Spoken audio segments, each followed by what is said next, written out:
Hey, what's going on guys, and welcome back to another episode in the Rayo Vallecano career mode. This is episode number 11, and we start today's episode off with our first bids in the January transfer window for a couple of players. One for our goalkeeper Kepa from West Brom, which of course we rejected. He's going nowhere. Really talented young goalkeeper. We want to keep him here. And also a bid for Antonio Amaya as well, a 32-year-old centre-back, 75 overall. It was £200,000 under his valuation, the bid from Malaga. £1.8 million was the bid and 2 million is his valuation, but we say yes regardless because, as I did discuss in the last episode, there are a lot of players here at this Rayo Vallecano side who won't make it to the end of the month. They'll be gone before February starts. Bain has not wanted them though. We're keeping him here as an Etienne coming in with a bid and we reject it. But yeah, there are quite a lot of players in this Rayo Vallecano side who are in their 30s or approaching 30 at least, who quite frankly we don't have much use for the long-term future here at Rayo, so we're just going to try and sell them as quickly as possible.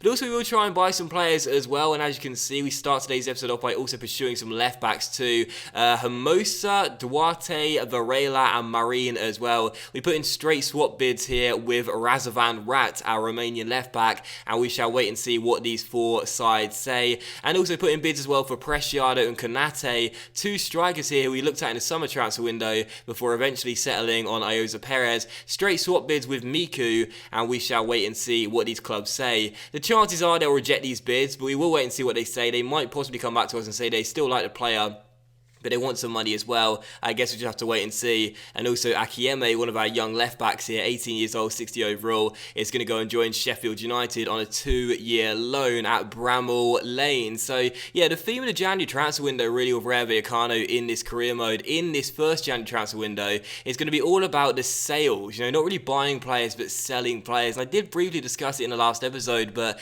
that is my main focus for this transfer window. I'm not too fussed if we don't sign too many players. One or two will suit me fine. We don't have to completely bring in, all our targets in this one transfer window, but selling players is really, really important. The sooner we can get them out of the club, the better. They're on wages which we don't want to pay. They're decreasing in stats. They're not going to get any better, so their market value is just going to drop. So really, the sooner we can get them out of the club, the better. Same goes with Manusho as well. I do like the guy, but he's 32 years old. He's on 25 grand a week. He's decreasing in stats, now down to a 75 overall. So we asked for 2.7 million pounds for Sporting Gijón, and we shall wait and see what they say. And as you can see, more transfer offers rejected as well for the left backs and the strikers we are currently interested right now, which is not a real surprise, but this is something I do tend to do when I have players in my side I don't predict I'll be able to sell, like Miku and Razovan Rat. I just try and swap them out of the club, because even if we get in players who are worse in terms of overall, you can see the left backs we're looking at right now, they're all going to be worse than Razovan Rat in terms of the overall. I'd much rather have those players than Rat, because Rat's just going to get worse and these guys are just going to get better. So it is just a really simple tip, to be honest. But if you're not interested in the player you've got right now and you can't sell them, just swap them. Just swap them and get them out of the club. And again, it doesn't matter if you get a player that's worse than the player that you are getting rid of. At the end of the day, if they're young and have more potential,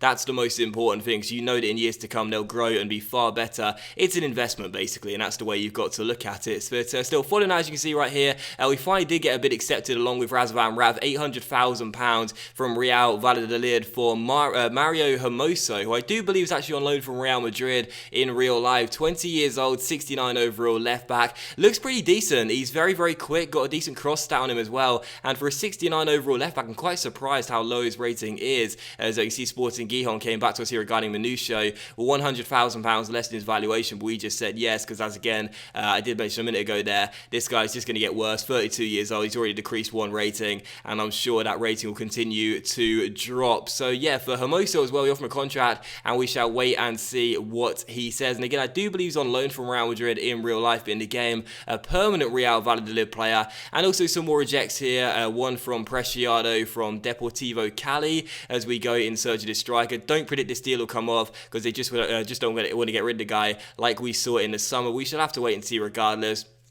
And also another bid's rejected here for Ruben Duarte, but as it looks like we're going to get Hermoso, we won't need to worry about this guy. So the January transfer window, like I mentioned a minute ago there, it is going to be all about the players we sell, but I am still interested in bringing in one or two more faces. We don't really need a left back. Nacho's been playing quite well this season, but I wouldn't mind a good young talent for the future. And of course, Akiyeme, who's now gone out on loans to Sheffield United for 2 years, isn't too bad himself at 60 overall, but I'd much rather someone that can do a good job in the first team already. I don't think he's quite ready yet, but still, following that, as you can see right here, Mario Hermoso rejected his first contract, so we give him another one and we shall wait and see what he says. And also see confirmation that Manusho, just like Amaya, has now left the club too, so that's now another player we have sold in this Rayo Vallecano side. So I guess one of the most interesting things and challenging things really about this Rayo side is just how many old players we have. I say oldish players we have in this Rayo side, players that are in their 30s, and to sell two of them already in Manusho and Amaya, get them out of the club, reduce the wage bill, reduce the average age of this side.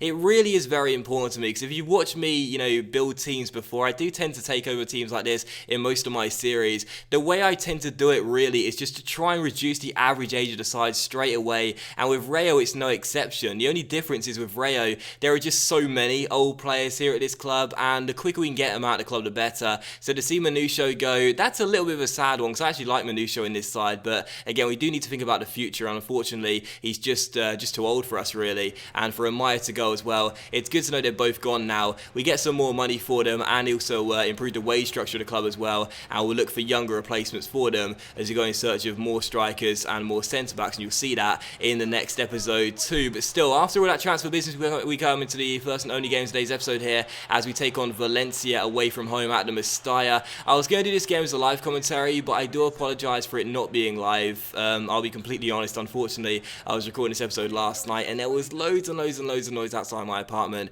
as I think next door we're having a party, which is very, very fun. But anyway, still, I thought I'd play this game and commentate in the morning, and as you can see, we came to this game and actually started off really well, despite being a massive underdogs coming into this one on the back of a goalless draw as well. We started off really, really brightly indeed, had the first couple of chances in the first half. Valencia didn't really create anything until the second half, and as you can see, both of their attempts from Faguli and then Negredo went harmlessly off target. It was still 0-0. There weren't too many clear-cut chances in the game though until here with 9 minutes to go, when Horaz ball rolled round his man, played a great through ball towards Bangura, who just about kept himself onside, went for goal from a tight angle, but unfortunately hit the outside of the near post as it went behind for a goal kick. So the number 19 almost making sure that we would win this game and return to winning ways, but unfortunately his shot shaved the woodwork and went behind for a goal kick. So still 0-0, and one of the final chances fell here in the 89th minute. We failed to deal with this cross, but it came to Javi Fuego on the edge of the area, but he could not hit the target, and the shot went way wide of the post and behind for a goal kick. And that was that. Final score here at the Mestalla: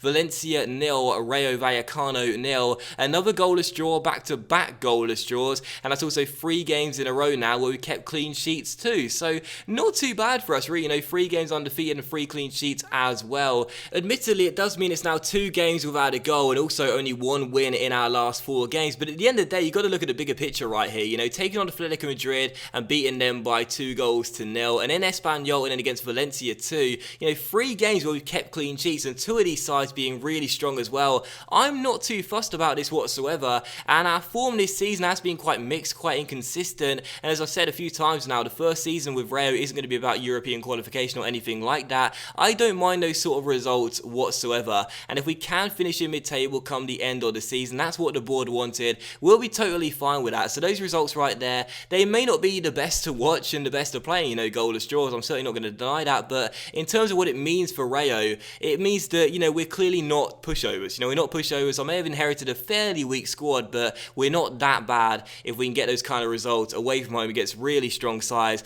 and on another day could have won that game too. But still, following that, we put in new bids here for Konate and also Andre Silva as well. Now, how about this? I had this guy very briefly at Hamburg, and I also almost had him at Milan as well. So it seems like in every single series I'm going to target a Portuguese striker. It didn't really work out for him at the Volkspark Stadion. Maybe third time lucky it'll work out if he decides to come to Rayo. But still, following that, as you can see right here, we do make our first signing of the January transfer window. Hermoso accepts his second contract, comes in on a 5-year deal. 69 overall, 20-year-old left back. As you can see, physically very, very good indeed. He's rapid, got decent strength and stamina as well. Crossing 71, ball control 72. His defensive stats aren't too bad either, plus he's 6 foot as well, so could play centre-back. That is listed in his position, so maybe he'll be a rapid centre-back for us, or I'll probably play him left-back though, to be honest, as he's got some really good stats, especially when going forward, and he'll only get better with age, so I'm totally fine with that deal. £800,000 plus rat, and once again, even though he's worse than the guy he's just replaced, I'm sure he'll be much